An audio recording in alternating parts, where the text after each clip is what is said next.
This video contains images that may disturb some viewers. The New South Wales Premier has defended the actions of police at a protest in Sydney.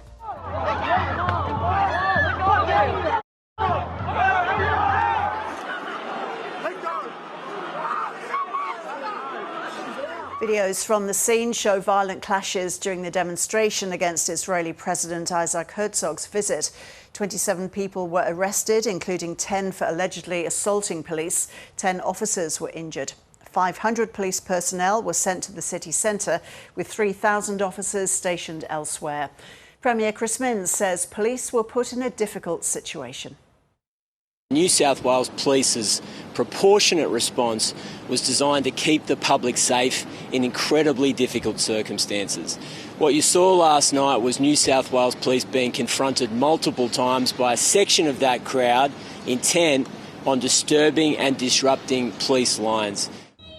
There's been strong criticism of the state government's restrictions on gatherings in the wake of the Bondi terror attack, which resulted in protesters being blocked from marching. Those who were at the demonstration, including members of Parliament, say they were subjected to excessive force.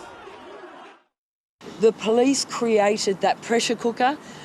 I know myself, I simply tried to disperse, and it was very difficult. What more context do you need to see that this was excessive police force and extreme police brutality? We are not going to completely back down from that and be shunted off into some area of the city where we won't be seen or heard. As we said, that is the point of protest, to be seen and heard. Let's bring in our reporter Sean Tarrant-Goodwin in Sydney. Good afternoon, Sean. So we've also heard from Muslim community leaders today. What have they had to say? Well, Roz, the Australian National Imams Council, the Lebanese Muslim Association and a number of other Muslim representative groups have demanded an apology from Premier Chris Minns and Police Commissioner Mal Lanyon over scenes at that pro-Palestinian protest yesterday, in particular over vision that's emerged of a number of Muslim men in prayer being pulled up off the ground. Now, this is in the context of a large-scale protest that took place at Town Hall yesterday against the visit of Israeli President Isaac Herzog. Now, there was a disagreement between protest organisers and police as to whether they should be enabled to march through the CBD. Now, that would have been in contravention of the state government's controversial new protest restrictions that were brought in after December's Bondi terror attack, which targeted a Jewish gathering and killed 15 people. Now, the particular moment of concern for the Muslim groups is that moment in which a number of Muslim men were engaged in evening prayer and were being pulled up off the ground by police officers. The representatives here said that all religious expressions should be sacred and should not be subjected to that force. Here's what they had to say. The conduct of the New South Wales Police represents a serious breach of religious sanctity.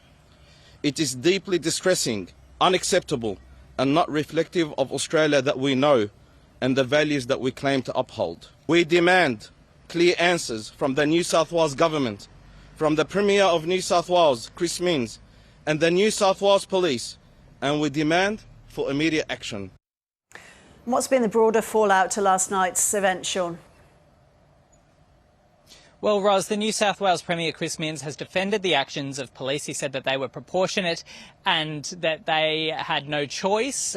He said that it would have been worse if the protesters had been enabled to march through the CBD. The police commissioner said that police's responsibility was to enforce those restrictions, those legislative restrictions that were in place to prohibit marches through that restricted zone of Sydney's CBD, and that organisers were offered an alternate route in the negotiations leading up to this. However, other members of the government, including the Greens and other MPs that were present, said that they were appalled by the conduct that they saw, and that they want an apology by the Premier as well.